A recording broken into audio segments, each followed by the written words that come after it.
Merci, merci beaucoup. Bien, je suis comme honorée d'être votre premier dîner-causerie de l'année. C'est plaisant. Je vous remercie de m'avoir invité, de me donner l'opportunité de vous parler des actions pédagogiques universelles. C'est ça, je suis agente pédagogique au ministère de l'Éducation, puis c'est qu'on a fait des changements l'année dernière par rapport aux accommodations qu'on offre dans les salles de classe et j'espérais pouvoir venir vous en parler de ces changements-là, puis du pourquoi qu'on a fait ces changements-là, pour que vous soyez au courant de qu'est-ce qu'on demande aux écoles maintenant de faire depuis 1 an. Donc, c'est quand même assez récent. Mais avant d'embarquer dans cette discussion-là, je voulais peut-être juste remettre le contexte dans lequel on était quand on a choisi de passer de accommodation à action pédagogique universelle. Puis dans le fond, c'est le contexte que vous connaissez bien, vous avez entendu et vous le vivez aussi, qui est tout relié à l'inclusion. Et donc, à un moment donné, ce qu'on faisait, puis là, je ne veux pas m'interrompre, mais en même temps, je veux m'interrompre parce que moi, j'aime bien avoir les images PowerPoint qui soutiennent un petit peu. Je pense que je serais prête, là. Hein?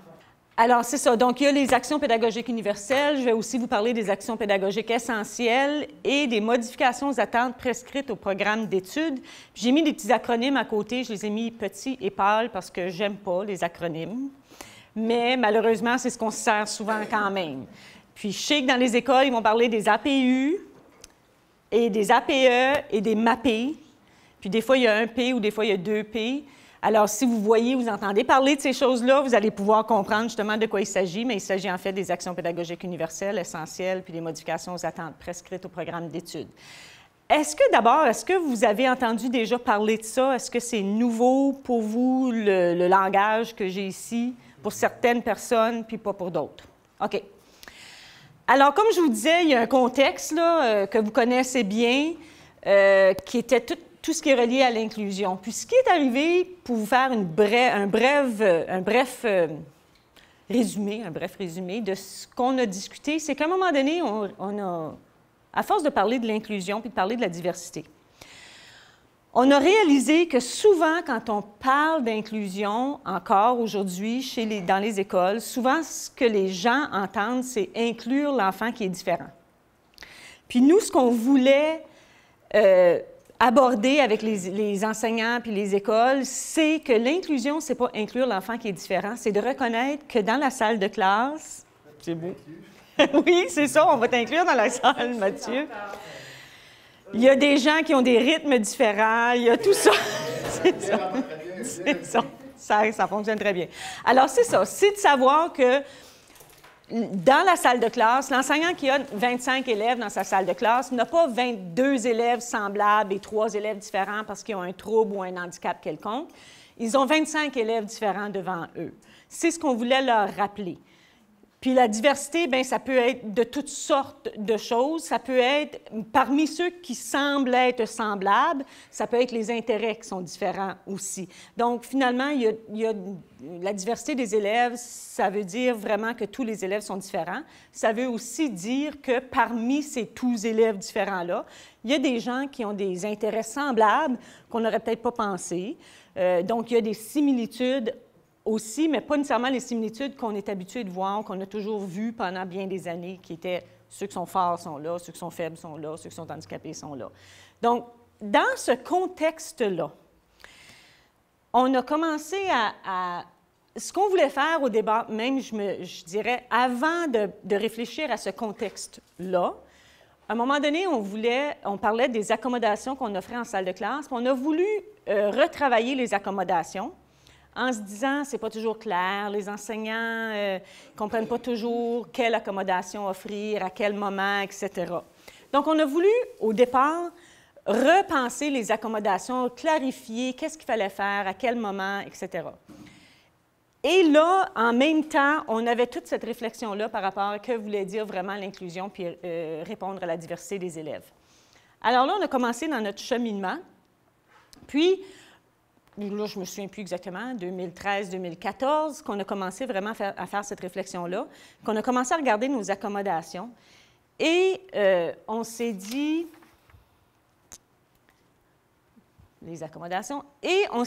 premièrement, la pratique qu'on mettait en place, c'était pour avoir droit à une accommodation, il faut avoir un plan d'intervention.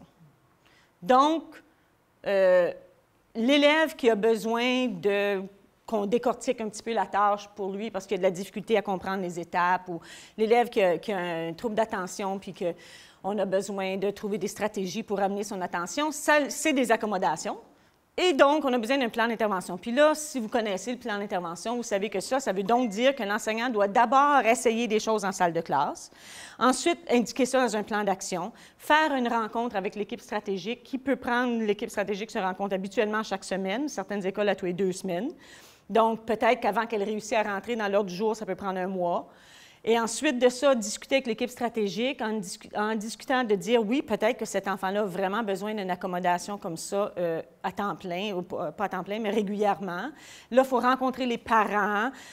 Alors là, vous voyez que ça prend du temps avant que vraiment l'élève qui nécessite cette accommodation-là, ça devienne officiel qu'il reçoive l'accommodation. Pourtant, ça, c'est ce qu'on leur disait d'un côté, de la main droite. Et de la main gauche, ce qu'on disait aux enseignants, c'est « vous êtes des professionnels ». Vous devez répondre à la diversité. Vous devez mettre en place des choses pour vos élèves. D'un côté, on leur dit, soyez des professionnels de l'enseignement puis faites ce que vous avez à faire. Et de l'autre côté, on leur dit, attends, tu dois rencontrer des gens, tu dois t'assurer que tout est fait dans le bon ordre. Fait que là, on avait vraiment un malaise parce qu'on trouvait vraiment qu'on parlait des deux côtés de la bouche. Donc, c'est ce que je vous disais. Fait que finalement, ce qu'on disait, c'est... Ce qu'on disait avec les accommodations aussi, dans le contexte de l'inclusion, c'est qu'on sous-entendait finalement que parce qu'il faut passer à travers tout ce processus-là, tu es donc un enfant qui est différent. Puis il faut que je fasse des choses pour toi. Mais moi, je suis une bonne enseignante, puis je vais faire ça pour toi. Mais finalement, si on est en train de faire de l'inclusion, tu n'es pas un enfant différent, puis je ne vais pas être gentille puis faire quelque chose pour toi. Je suis une bonne enseignante. Et donc, je réponds à ma diversité. Fait qu'il y avait une connotation dans le mot « accommodation » qui disait « je vais t'accommoder, toi. Je vais faire quelque chose pour toi. » Puis on le croyait, ça. Puis les enseignants le faisaient parce qu'ils sont des professionnels, disaient « je dois faire cette accommodation-là », mais il y avait vraiment cette connotation de « c'est habituellement pas comme ça qu'on le fait, mais pour toi, on va le faire comme ça ». Puis ça nous dérangeait beaucoup dans tout ce qui est l'inclusion d'aujourd'hui. Puis juste pour vous donner une idée donc, est-ce qu'on répondait vraiment à la diversité des apprenants en passant dans ce processus-là? Pour vous donner une idée, puis là, je sais que c'est loin, c'est pas facile à voir, ça, c'était des exemples d'accommodation qu'on demandait, pour lesquels il fallait avoir un plan d'intervention. Donc, permettre des pauses, augmenter le temps, 15 minutes, disons une évaluation, 15 minutes, 30 minutes. Permettre des pauses selon le besoin de l'élève. Ça prenait un plan d'intervention. Je le dis aujourd'hui, puis ça me gêne de le dire, parce que ça fait juste 2 ans qu'on disait ça. Mais c'était vraiment, d'un côté, c'est qu'on voulait s'assurer que les décisions que les enseignants prenaient étaient des décisions réfléchies, appuyées. Il y a des raisons pourquoi on fait ça, on ne fait pas ça n'importe comment, à n'importe quel moment. Mais vraiment, ce qui nous a dérangé dans tout ça, c'est que ce qu'on disait aux enseignants, ce que nous, le ministère et les districts, ce qu'on disait aux enseignants, c'est « on n'est pas sûr que vous êtes vraiment assez professionnels pour prendre la décision ». C'est un peu ça, le message qu'on leur donnait. Puis quand on regarde ça, ce qu'on a fait, finalement, quand on a voulu regarder nos accommodations, c'est qu'on a regardé cette liste-là, puis on s'est posé la question, laquelle de ces choses-là est-ce qu'un bon enseignant peut vraiment faire à tout moment? Et sans passer à travers de la liste avec vous, je vous dirais qu'on a dit chacune de ces choses-là. Les enseignants peuvent dire à tout moment, si l'enfant ne peut pas écrire, je peux lui permettre un script. Dans ma salle de classe, cet enfant-là, il n'est pas capable de prendre des notes. Ça va trop vite. Il ne peut pas les prendre, les notes. J'y associe un élève. Il n'y a pas besoin d'un plan d'intervention pour faire ça. L'important dans tout ça aussi, c'est que chacune de ces choses-là sont des choses, puis parfois, il y en a quelques-unes que ça dépend, là, mais la plupart de tout ça sont des choses qui ne changent en rien le programme d'études. Ça ne fait que changer comment on enseigne, mais non pas le programme d'études. Donc, on en est arrivé à un moment donné à se dire, mais si ce n'est pas ça des accommodations, si on ne veut pas accommoder l'élève, qu'est-ce qu'on veut? Et on s'est dit, on veut que l'enseignant agisse de façon professionnelle. L'enseignant est un pédagogue, on veut qu'il agisse en bon pédagogue, et donc, on veut qu'il ait des actions qui sont pédagogiques. Alors, de là, vous voyez le terme d'action pédagogique. comme bon pédagogue, tu as à agir comme bon pédagogue. Donc, tu as à agir de façon pédagogique. Puis, on se disait, quand ils tiennent compte de la diversité, donc ils mènent des actions qui sont pédagogiques. Puis, on est arrivé finalement à, et je peux vous en faire passer des copies. Ici, je pense, là, j'en ai une douzaine. Je ne sais pas si j'ai assez de copies pour tout le monde. Si. Est-ce que ça, c'est sur notre site? C'est sur notre portail, mais ça, c'est de toute façon, je pourrais vous en remettre des copies. Je peux en remettre des copies à Angela aussi. L'as-tu déjà? Tu l'as déjà probablement. Alors, c'est ça, tu pourrais le partager avec les gens sans problème. Ce n'est pas quelque chose de fermé, là. Donc, on en est arrivé à des listes d'actions pédagogiques. Puis, comme vous pouvez voir, on les a regroupées. Ce qu'on a fait différemment avec les listes d'actions pédagogiques universelles, c'est qu'on les a regroupées aussi pour un peu aider l'enseignant à savoir à quel moment on peut offrir différentes actions pédagogiques. Donc, on a le groupe présentation, qui veut dire les choses que l'enseignant peut faire lorsqu'il ou elle présente aux élèves, quel type d'actions pédagogiques qu'ils peuvent faire. Réponse, c'est lorsque l'élève répond. Donc, est-ce que l'élève doit toujours répondre de la même façon? Est-ce que ça peut être par écrit, oral, etc., etc.? L'environnement, c'est donc l'environnement. Est-ce qu'il y a quelque chose qu'il faut changer dans l'environnement de la salle de classe? Est-ce qu'il faut placer l'élève à un certain endroit? Est-ce qu'il faut diminuer l'éclairage, enlever des choses sur les murs, etc.? Gestion du temps, donc aider les élèves à s'organiser dans le temps et s'organiser aussi dans le matériel. Puis appui comportemental, qui est une section importante parce que souvent aussi, quand les élèves ont des problèmes de comportement, les enseignants étaient portés à agir de façon punitive. Donc, il faut que tu agisses comme ça, sinon je t'enlève des points ou sinon tu... Et l'appui comportemental leur donne d'autres suggestions. Qu'est-ce que je peux faire pour être plus aidant à aider l'élève du point de vue de ses comportements? Fait qu'on a proposé ces 5 catégories-là pour aider les enseignants à mieux comprendre quel type d'intervention qu'ils peuvent faire. Puis là, en passant, n'importe quand vous avez des questions, n'hésitez pas. Hein? Vous n'avez pas nécessairement besoin d'attendre. Vas-y, Sylvie. Oui. Quelle est la différence entre ces actions pédagogiques universelles et la pédagogie différenciée? Bien, ça rentre dans la pédagogie différenciée. C'est ça, ça rentre là-dedans. Si on fait de la différenciation, on devrait être en train de faire de ces choses-là. Okay. C'est une façon pour eux autres, justement, de savoir comment mieux différencier. Puis quand on dit action pédagogique universelle, bien justement, le but de ça, c'est que les enseignants comprennent que ce sont des actions qu'ils peuvent mener à tout moment pour n'importe quel élève, pour un groupe d'élèves. Ça n'a pas besoin d'être un élève, justement, qui a des besoins particuliers. Ça irait bien de décortiquer. Ils ont de la misère à comprendre. Peut-être que je serais peut-être mieux de décortiquer mes tâches plus, puis, bon, offrir une banque de mots. Peut-être que là, on embarque dans un sujet difficile. C'est toutes des choses que vous enseignez aux élèves. C'est toutes des choses qu'on le sait. Les enseignants, on leur dit ça avant qu'ils commencent à enseigner, puis quand ils enseignent. Mais c'est de voir que quand ils font ça, parce que souvent... en tout cas, c'était de même il y a quelques années, sûrement que c'est encore comme ça. On a l'impression que là, j'enseigne, là, il faut que je fasse de la différenciation, là, il faut que je fasse... Mais non, quand tu fais ça, tu es en train de faire de la différenciation, tu es en train d'offrir des actions pédagogiques universelles. Fait que ça va tout ensemble, toutes ces choses-là. Mais là, à un moment donné, il y a quand même des élèves qui ont des besoins particuliers. Il y a des élèves peut-être qui ont toujours besoin d'avoir des pauses pendant les évaluations, des pauses pendant même l'apprentissage, des choses comme ça. Cet élève-là, ça va au-delà de l'action pédagogique universelle. On sait qu'on a des élèves qui ont certains besoins précis. Peut-être qu'il y en a qui ont besoin le texte de lecture à la maison, à l'avance, des choses comme ça, pour qu'ils se pratiquent à le lire, pour qu'ils le comprennent comme il faut, pour que quand on en parle en salle de classe, qu'ils le comprennent. Mais ça, ils en ont toujours besoin de ça. Donc là, on s'est dit... Qu'est-ce qui arrive avec ça? L'enseignant, encore une fois, c'est un pédagogue, il connaît son élève, il sait que son élève a besoin de ça, mais là, on avait quand même un certain... Mais là, si ce n'est pas inscrit nulle part, puis que l'enseignant le fait, comment l'enseignant, l'année suivante, va-t-il le savoir? Ou si c'est en 7, 8, 9, 12, etc., il y a plusieurs enseignants, comment les autres enseignants vont-ils le savoir? Puis, comment, quand ils sont rendus en 11e, 12e année, puis qu'on offre de ces actions pédagogiques-là, comment les institutions postsecondaires vont-ils le savoir quand ils vont aller aux études? Parce que d'habitude, il y a un plan d'intervention qui venait avec les accommodations. Donc, si l'élève s'inscrivait aux études au collège ou à l'université, il pouvait amener son plan d'intervention, puis là, l'institution savait qu'il y avait des accommodations, des choses à faire pour lui. Puis là, on ne voulait pas perdre ça. Alors, on est arrivé avec les actions pédagogiques essentielles. Donc, les actions pédagogiques essentielles, qui est juste un formulaire je ne suis plus certaine si c'est celui-là que j'ai ici. Oui.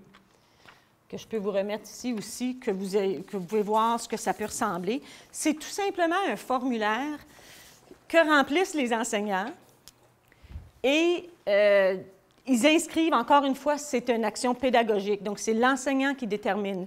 Je détermine que cet élève-là a toujours besoin de ça, ou pas mal toujours besoin de cette action pédagogique-là. Ils vont dans le système informatisé, puis ils peuvent remplir le formulaire. Puis tout ce que c'est d'indiquer le nom de l'élève. S'il y a un diagnostic, ce n'est pas nécessaire d'avoir des diagnostics pour, bien sûr, avoir des actions pédagogiques. Mais ils peuvent l'inscrire là. Puis, ils vont inscrire c'est quoi les actions pédagogiques qu'ils ont offertes à cet élève-là. Puis, elles deviennent essentielles parce que c'est vraiment important de le faire. Et ce formulaire-là est ensuite placé dans le dossier d'élève. Donc, les enseignants peuvent s'y référer. Puis là, c'est placé papier dans le dossier d'élève. Là, on est en train d'essayer de trouver un système informatisé qui va mieux répondre aux besoins. Donc, les enseignants pourraient simplement aller dans le système informatisé. Mais de façon ou d'une autre, ça va dans le dossier d'élève. Ce qui fait que, puis moi, j'ai parlé avec les services d'aide aux étudiants ayant un handicap ici à l'université. J'ai parlé avec les gens au collège communautaire. Est-ce que ça, c'est assez? Est-ce que ça vous prend un plan d'intervention? Et ce qu'on nous dit, c'est, nous, on a besoin de l'information. Que ce soit dans un plan d'intervention, que ce soit dans un formulaire comme ça, c'est pas grave, on a besoin de l'information. C'est quoi qui est fait pour ces élèves-là? Fait que donc, ça fonctionne. L'élève, ensuite, profite de ses actions pédagogiques essentielles. Mathieu. Et justement, les parents et l'élève est habituellement, encore là, des fois, ça dépend des âges et tout ça. Là, il y a mais d'habitude, les élèves sont informés, oui. Et les parents, puis ce qu'on leur demande, je pense que c'est écrit dans le formulaire que vous avez là, il y a un endroit où on indique qu'on a informé les parents. Si je ne me trompe pas, là, dans le début, là. Je pense que c'est ça ici, là. Date à laquelle les parents ont été informés. Et là, on inscrit la date. On n'exige pas une signature. Ça, je peux tout de suite vous en parler de ça aussi, parce que ça, c'est des grandes questions. À l'école, souvent, est-ce qu'il faut que je fasse signer les parents? Puis la réponse était non, parce que ce n'est pas quelque chose qui change le programme d'études. Tu es un pédagogue, et en tant que pédagogue, tu as déterminé que l'élève avait besoin de ça. Donc, ce n'est pas nécessaire d'avoir une permission pour faire ça, parce que ça ne change rien dans le programme d'études. Mais c'est important d'informer les parents toujours de ce qui se passe. Josée? Tu disais qu'il n'y avait pas besoin de diagnostic pour avoir accès à des actions pédagogiques essentielles. Si je pense, comme exemple, l'utilisation de logiciels ou d'ordinateurs, est-ce que ça, c'est une action pédagogique essentielle? Il y a des ordinateurs, des logiciels, des choses comme ça. C'est ça, j'allais dire WordQ, par exemple, des choses comme ça qui permettent de faire une synthèse vocale puis de lire le texte pour l'élève, des choses comme ça, ou un prédicteur de mots, des choses comme ça. Si l'élève a reçu un diagnostic, ça l'aide à avoir des outils. Mais si l'enseignante a des ordinateurs, comme qu'ils ont souvent dans la salle de classe, et que WordQ est disponible pour toutes les écoles, bien, l'enseignant peut tout simplement, même si l'élève n'a pas eu un diagnostic, si l'élève a des difficultés en lecture, peut tout simplement lui demander d'aller là. C'est ce qu'on leur demande de faire. C'est ce qu'on les encourage de faire. Ce n'est pas nécessaire d'avoir reçu un diagnostic pour utiliser ça. Et là, on embarquerait dans toute une autre discussion aussi avec cette action pédagogique précise-là de la synthèse vocale, puis lire. Est-ce que c'est lire là? Je ne veux pas partir cette discussion-là aujourd'hui, mais ça, c'en est toute une discussion importante qu'on a. Mais oui, c'est ça, un élève ne devrait pas avoir besoin d'avoir un diagnostic. Il y a des décisions, des fois, qui sont prises dans des écoles à cause de ressources et tout ça, où ce qu'on va dire, bien, nous, dans cette école-là, on exige un diagnostic pour avoir certaines actions pédagogiques. Donc, Oui, oui. Puis, je vous dirais aussi, comme je vous disais tantôt au début, ça fait 1 an là, qu'on a ça dans les écoles. On est vraiment au début de ça, là. Les gens sont encore en train de s'approprier action pédagogique. Ils sont encore portés à vouloir dire « ça prend une accommodation, j'ai besoin d'une permission et tout ça ». Donc, on a encore besoin d'accompagner les gens d'un côté, de ce côté-là. Puis de l'autre côté, il y a l'inverse où on peut faire n'importe quoi pour n'importe qui, n'importe quand. Puis nous, on dit « bien oui, mais là, attends, tu ne veux pas offrir une action pédagogique qui n'est pas nécessaire non plus. Tu ne veux pas non plus donner une béquille à un élève, puis ensuite de ça, avoir... » Donc, il faut accompagner dans les deux sens. Il y a tout ça, c'est quand même assez nouveau, là, qu'on est en train de travailler là-dedans. Puis là, il y avait une autre chose, je voulais dire par rapport à ça, que ça m'a échappé. Attends un petit peu. Action pédagogique. Ça va me revenir. Ça va me revenir. Alors, c'est ça. Donc, les actions pédagogiques essentielles, bien, ça revient encore une fois à l'enseignant. C'est de savoir ce qu'on veut, c'est d'éliminer les obstacles. C'est pour ça qu'on veut offrir une action pédagogique. Je le sais, qu'est-ce que c'est. C'est justement, quand on a, une des raisons aussi qu'on a voulu arriver avec un formulaire des actions pédagogiques essentielles où l'enseignant est responsable d'offrir ces actions-là, on s'attend aussi qu'il va y avoir moins de plans d'intervention. Parce qu'il y a des plans d'intervention qui étaient mis en place simplement pour avoir des accommodations. Donc, ça, c'est un des phénomènes. Donc, on coupait dans le processus, on enlevait des problèmes qu'on pouvait avoir avec les plans d'intervention. On coupait dans le processus. La crainte par rapport à ça, c'est que justement, il y a des élèves qui ont besoin de soutien en plus des actions pédagogiques essentielles. Puis que là, les gens se disent, bien là, je vais faire une action pédagogique, les enseignants, puis les directions d'école et les équipes stratégiques se disent, on a offert une action pédagogique essentielle, on n'a pas beaucoup de ressources, on n'a pas le temps de faire d'autres choses, mais au moins, on a fait une action pédagogique essentielle. Alors, le fait que c'est encore 1 an de vieux, c'est pas très vieux, notre rôle au ministère et au district, c'est aussi d'accompagner les écoles et de dire, c'est pas parce que tu as donné un word cue à l'élève qui a accès à ça qu'il ne faut pas travailler la lecture. C'est pas parce qu'on décortique la tâche qu'il faut arrêter d'aider l'élève à découvrir comment s'organiser dans sa tâche et tout ça.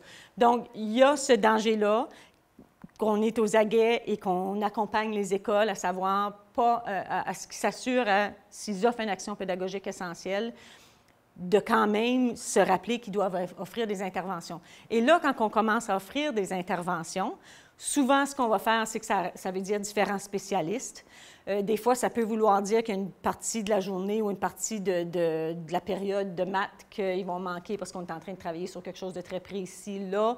Donc là, on embarque dans le plan d'intervention. Et là, le plan d'intervention est encore nécessaire. Il faut s'asseoir avec les parents. Il faut discuter avec les parents. Est-ce que c'est nécessaire? Est-ce que c'est ça qu'on a besoin de faire? Vers où on veut aller? Etc. Donc, il faut encore avoir le plan d'intervention pour soutenir les élèves. Mais il y a certains élèves que vraiment, tout ce qu'ils ont besoin, c'est l'action pédagogique essentielle et c'est tout ce qu'ils ont besoin, puis ils n'ont plus de plan d'intervention. Et ça simplifie ensuite le processus pour les enseignants. Donc, c'est ce qu'on disait, c'est ce que je vous disais tantôt, l'enseignant remplit les formulaires, c'est important d'informer les enseignants supérieurs, les parents, les enseignants des niveaux supérieurs, les parents, les institutions postsecondaires, etc. C'est ce que ça nous permet de faire, les actions pédagogiques essentielles. Donc, c'est ça ce qui est important. Le plan d'intervention n'est pas requis pour offrir des actions pédagogiques essentielles parce que l'enseignant est responsable de mener ces actions pédagogiques. Le plan d'intervention n'est pas nécessaire. Il n'est pas nécessaire d'indiquer les actions pédagogiques essentielles au relevé de notes ou au bulletin. Ça, c'est une question qui nous revient aussi. C'est une action pédagogique essentielle, comme avoir plus de temps, ça ne change pas le programme d'études. Décortiquer la tâche, ça ne change pas le programme d'études. Donc, ce n'est pas nécessaire d'indiquer ça sur un bulletin ou sur un relevé de notes. Encore une fois, ce sont des actions, c'est de la différenciation. C'est ce que l'enseignant offre pour s'assurer que ses élèves puissent suivre le cours, etc. Puis là, comme je viens de dire tantôt, le plan d'intervention peut être nécessaire s'il faut offrir du soutien, s'il y a de la rééducation et des choses comme ça. Je ne sais pas si j'ai déjà dit ça, peut-être. Oui, j'ai tout dit ça. OK, bien, le plan d'intervention, c'est ça. Donc, à quel moment est-ce qu'il est nécessaire le plan d'intervention? Si on a des interventions spécialisées, pour aider dans une matière. Donc là, on va avoir des ressources spécialisées qui vont venir, qui vont travailler. Donc peut-être qu'on va, dans ce temps-là, ce qu'on dit, c'est qu'on ajoute des objectifs. Ils ont leur plan, disons, de mathématiques. Ils suivent le programme d'études en maths, mais en plus de ça, il y a quelqu'un qui travaille des choses précises. Donc là, on a comme plus d'objectifs, donc on a besoin d'un plan d'intervention. Les interventions spécialisées dans un domaine autre qu'une matière scolaire, donc s'ils ont de la socialisation, s'ils ont un élève qui a un handicap physique puis qui a besoin de voir un physiothérapeute ou un ergothérapeute ou des spécialistes comme ça, dans ce temps-là, il va avoir encore besoin de son plan d'intervention. Puis s'il y a des diminutions des attentes prescrites au programme d'études pour s'assurer que l'élève puisse continuer à faire des apprentissages, là, dans ce temps-là, il va avoir besoin d'un plan d'intervention, puis c'est ce dont je vais vous parler maintenant, qui est les attentes aux modifications. Voyons, les modifications aux attentes prescrites au programme d'études. Auparavant, on appelait ça des accommodations de contenu. Il y avait les accommodations de classe, puis il y avait les accommodations de contenu. Puis on a voulu vraiment qu'il y ait deux mots, pour ne pas les mêler tous les deux, parce que ça commence à jouer dans le programme.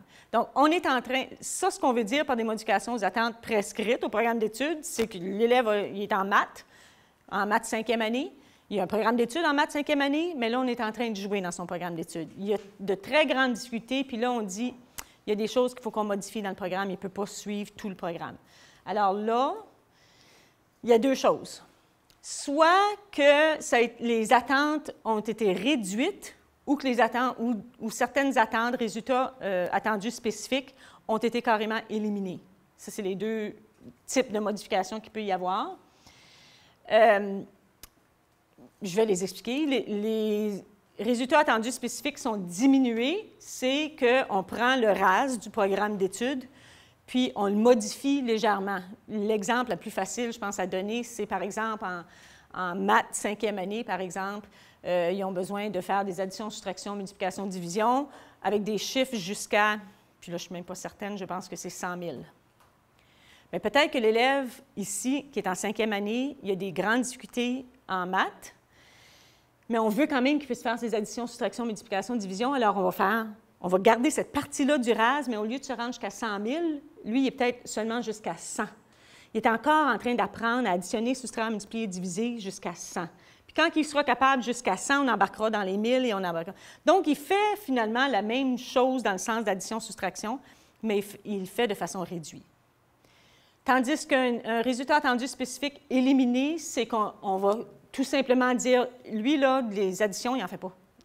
Ça serait probablement plus des divisions dans un cas comme ça. Donc, il ne fait pas de division, il n'est pas capable de comprendre les divisions. Et là, vous comprenez que ça, ce n'est pas quelque chose qu'on fait à la légère. On ne se dit pas, ce n'est pas l'enseignant en salle de classe qui dit « Moi, il y a beaucoup de difficultés en maths, ça, je vais arrêter de faire des additions, des divisions avec cet élève-là. » Là, on embarque dans le programme d'études, c'est plus sérieux. Il est nécessaire d'avoir un plan d'intervention. L'enseignant ne décide pas ça seul.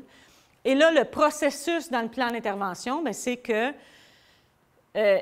avant même d'en arriver à des modifications aux attentes prescrites, c'est qu'il va y avoir eu toutes sortes d'interventions. Il va y avoir eu des actions pédagogiques essentielles qui ont été offertes. Il va y avoir eu de la rééducation. Il va y avoir eu toutes sortes d'interventions. On va avoir fait beaucoup de choses. On va avoir consulté des gens. Qu'est-ce qu'on peut faire d'autre, etc. Puis à un moment donné, l'élève, c'est donc plus rare au primaire, c'est peut-être plus fréquent au secondaire, les modifications aux attentes prescrites, parce qu'au primaire, on va être en train de faire toutes sortes de choses qu'on peut faire, des outils, tout ça. Puis arriver au secondaire ou au primaire, des fois, c'est que là, on se dit, là, on se rend compte qu'on est vraiment maximisé. Puis le problème, c'est si on continue à essayer de faire tout le programme, bien, c'est toute la matière qui en souffre. Donc là, il faut décider ensemble, l'équipe stratégique de l'école, avec les parents, OK, c'est quoi qu'on veut choisir? C'est quoi qui est plus important? Et c'est bien sûr, plus l'élève est vieux, plus il faut embarquer son projet de vie carrière là-dedans aussi. C'est quoi tu veux faire, toi, un jour? Je vais être comptable. Tu veux être comptable? OK, il y a de la maths. OK, bon. Est-ce qu'on a besoin de continuer à travailler la maths? Est-ce qu'il faut revoir son projet de vie carrière, etc.? Là, il y a toutes sortes de choses qui embarquent là-dedans. Mais... donc, il faut discuter de ça. Puis, souvent aussi, il faut aller au-delà de l'équipe stratégique de l'école. Donc, nous, ce qu'on demande aux enseignants et aux équipes stratégiques de l'école, c'est, quand ça vient une décision comme ça, Premièrement, peut-être de consulter, la première chose, c'est de consulter les enseignants des niveaux supérieurs. Donc, disons qu'on parle d'un élève je vais changer d'exemple, mais disons qu'on prend un élève qui est en français 8e année, puis qui a énormément de difficultés avec son programme de français, puis que là, on veut modifier certaines choses dans le programme de français. C'est peut-être pas le meilleur exemple parce que le programme de français, il se ressemble d'une année à l'autre, là. Mais dans quelconque programme, ce serait d'aller voir, là, l'élève est en 8e année, allons voir les enseignants de 9e et de 10e année. Si on enlève cette partie-là, si on modifie cette partie-là du programme d'études, qu'est-ce que ça va affecter en 9e et en 10e année? Et là, les enseignants de 9e année, 10e année vont peut-être nous dire, ça, c'est pas grand-chose en 8e année, mais en 9e année, c'est la moitié de notre année. Fait que là, vous venez d'affecter la moitié de l'année. Oh, OK, on n'avait pas réalisé ça parce que c'était juste une petite partie de la 8e année. OK.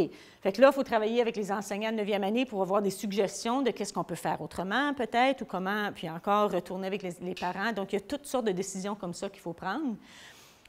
Puis, comme je vous disais, il faut que ça soit relié à son projet de vie carrière. Il faut peut-être que l'élève, avoir des discussions avec l'élève et le parent pour savoir justement les rêves qu'on a, quelles sont les réalités par rapport à ça, etc. Fait que les modifications au programme d'études, ça ne se fait pas rapidement. Aussi, bien, si on a consulté les enseignants des niveaux supérieurs, on peut aussi certainement aller au district scolaire pour aller consulter l'agent pédagogique qui est responsable de la matière, pour lui demander aussi. Souvent, ils ont d'autres suggestions. Alors, quand on consulte comme ça, il arrive souvent que les écoles se rendent compte qu'il y a encore quelque chose qu'on peut faire. On pensait qu'il n'y avait plus rien, bien on découvre qu'il y a encore quelque chose qu'on peut faire par rapport à cet objectif-là qu'on n'avait pas réalisé, par exemple. Et donc, c'est ça. Donc là, les modifications aux attentes prescrites, bien sûr, si je pense aux exemples que je vous donnais tantôt, il est nécessaire d'indiquer dans le relevé de notes ou dans le bulletin qu'il y a eu modification aux attentes prescrites parce qu'on a joué dans le programme. Donc, il est nécessaire que dans le bulletin, que ça soit reflété, que l'élève, où on a enlevé des résultats, où on a modifié des résultats attendus, que ça soit clair. S'il y a une note en maths 10A au secondaire, puis qu'il y a 75 dans son bulletin, bien, il faut qu'on indique qu'il y a eu des modifications aux attentes prescrites parce que le 75, ce n'est pas le même 75 que l'élève qui a fait tout le programme. Il y a quelque chose que lui n'a pas fait. Donc, il faut que ce soit indiqué. Oui, Sylvie? Je me questionne, pourquoi il n'y a pas une des modifications, ça ne pourrait pas être que les résultats d'apprentissage sont augmentés, sont bonifiés pour les élèves doués? Et oui. Les deux choix, c'était diminuer puis éliminer. Et, oui. Ça éviterait, parce que là, en ce moment, les élèves doués, ce que je oui. vois dans les écoles, c'est que parfois, on leur fait sauter d'année. Oui. Il y en a même un, là, je suis allée au jeu de l'Acadie, puis un jeune, je ne sais pas de quel district scolaire il était, mais ce jeune-là, il est tout petit de même, il est rendu en 8e année, là, il a 12 ans, mais il est rendu en 8e année, on le fait sauter de 2 années. Pourquoi ne pas laisser le jeune dans son beau âge? Parce que le problème, c'est qu'en 12 et 14 ans, il y a une grosse affectivement, absolument. Cognitivement, il peut être aussi rendu au même niveau que la 8e année, mais effectivement, c'est bien dans son groupe. Et je te dirais probablement que la première chose, c'est que dans les actions pédagogiques essentielles, si je ne me trompe pas, puis je ne les connais pas par cœur, puis en passant, je voulais faire une parenthèse tantôt, sont loin d'être parfaites, les actions pédagogiques essentielles, puis c'est des choses à retravailler constamment, je pense, au fur et à mesure qu'on va avoir des expériences. Dans les actions pédagogiques essentielles, on parle d'aller plus loin. Ça, c'en est une qu'on rappelle aux enseignants, tu peux aller plus loin. Et donc, l'enseignant pourrait tout simplement dire, cet élève-là, j'ai en fait faire plus. Dans le fond, je pense que la raison qu'on ne le met pas là, parce que je me souviens d'avoir eu cette discussion-là, quand tu as posé la question, je me suis dit, pourquoi qu'on ne l'a pas mis? Ça ne modifie pas le programme, ce n'est pas un RAS qui est dans le programme, ce n'est pas un résultat attendu du programme, c'est quelque chose de supplémentaire à. Donc, mais ce qui est important dans ce que tu dis, c'est que ça soit là, que ça soit visible en quelque part.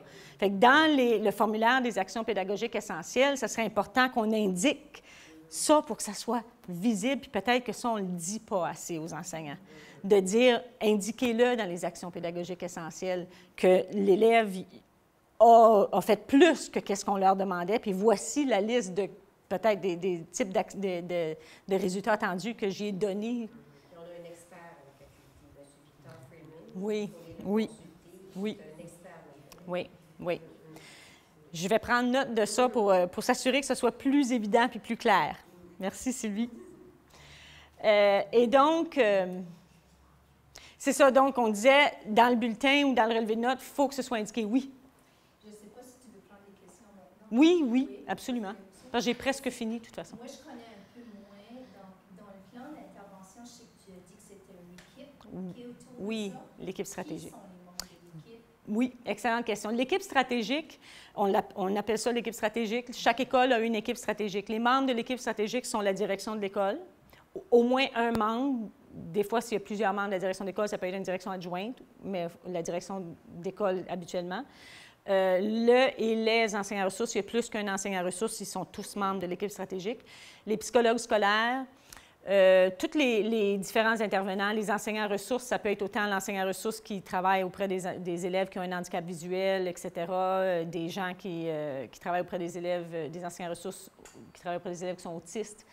Les conseillers en orientation dans les écoles où il y a des conseillers en orientation. Donc, tous les spécialistes font partie de l'équipe stratégique et des orthophonistes et des gens comme ça qui sont invités à siéger à l'équipe stratégique quand on a besoin, si on parle d'un élève, par exemple, qui a des difficultés en langage, on va inviter l'orthophoniste à venir à l'équipe stratégique. Donc, le but de l'équipe stratégique, c'est vraiment de regarder tous les cas qui ont été référés, tous les élèves. Le processus qu'on a aussi, c'est que l'enseignant, s'il y a un élève qui a des difficultés, si l'enseignant considère qu'il a de la difficulté, par exemple, à accompagner un élève, parce que l'élève a des difficultés quelconques, ou un élève même aussi qui est doué, qui est fort, puis que je ne sais pas quoi faire pour l'aider, les enseignants vont faire ce qu'on appelle un plan d'action. Ils vont remplir un plan d'action. Donc, là-dedans, ils vont tenir compte des choses qu'ils ont essayées. J'ai essayé cette stratégie-là. Ils vont tenir compte des discussions qu'ils ont eues avec les parents, parce qu'il faut qu'ils parlent avec les parents, demander aux parents s'ils ont des suggestions aussi, etc. Tenir compte de tout ça. Puis avec le plan d'action, après ça, ils demandent de rencontrer l'équipe stratégique pour dire « J'ai fait ça avec l'élève, je ne sais pas si je m'en vais dans la bonne direction, ça n'a pas l'air de fonctionner, est-ce qu'il y a d'autres choses que je peux faire? » L'équipe stratégique peut leur suggérer d'autres choses.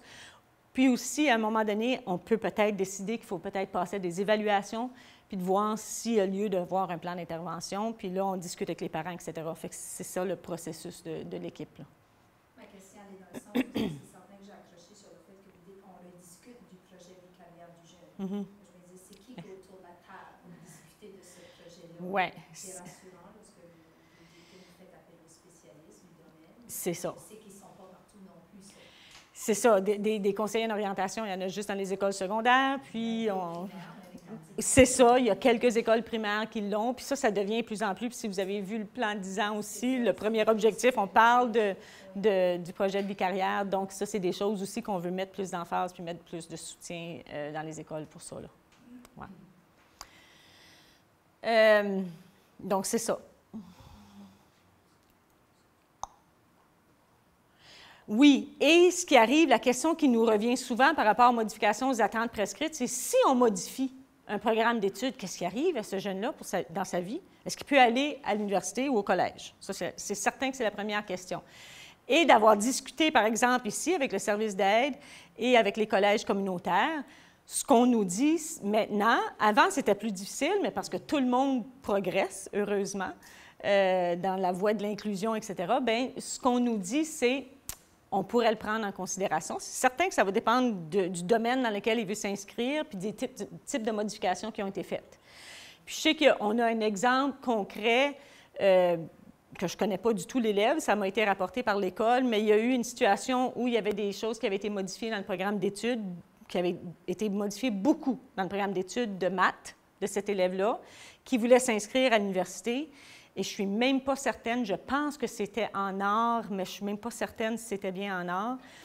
Et l'école, avec les parents et l'élève, sont allés rencontrer l'université, la faculté, puis ont parlé des modifications, ils ont parlé du désir de l'élève, sont allés vraiment en personne les rencontrer. Et il a été accepté ils ont été acceptés pour un premier semestre, sous condition que ça fonctionne. Et un an plus tard, il est encore à l'université. Donc, on sait que ça fonctionne pour cet élève-là. Il y a probablement d'autres élèves où peut-être ça n'a pas fonctionné. Mais c'est ça qui est l'idéal, puis c'est la même chose avec les collèges communautaires. Ils nous ont dit, dans ces cas-là, tu prends la demande d'admission, puis tu la regardes en détail, puis tu décides si ça fonctionne ou pas. Donc, c'est le message qu'on peut donner aux parents. C'est pas facile, s'il y a une modification d'attente prescrite, ce n'est pas facile d'aller poursuivre des études, mais c'est faisable quand même dans certaines situations, selon le domaine qu'il veut étudier. Je pense. C'est tout ce que j'avais à vous dire par rapport à ça. Je ne sais pas si vous avez d'autres questions.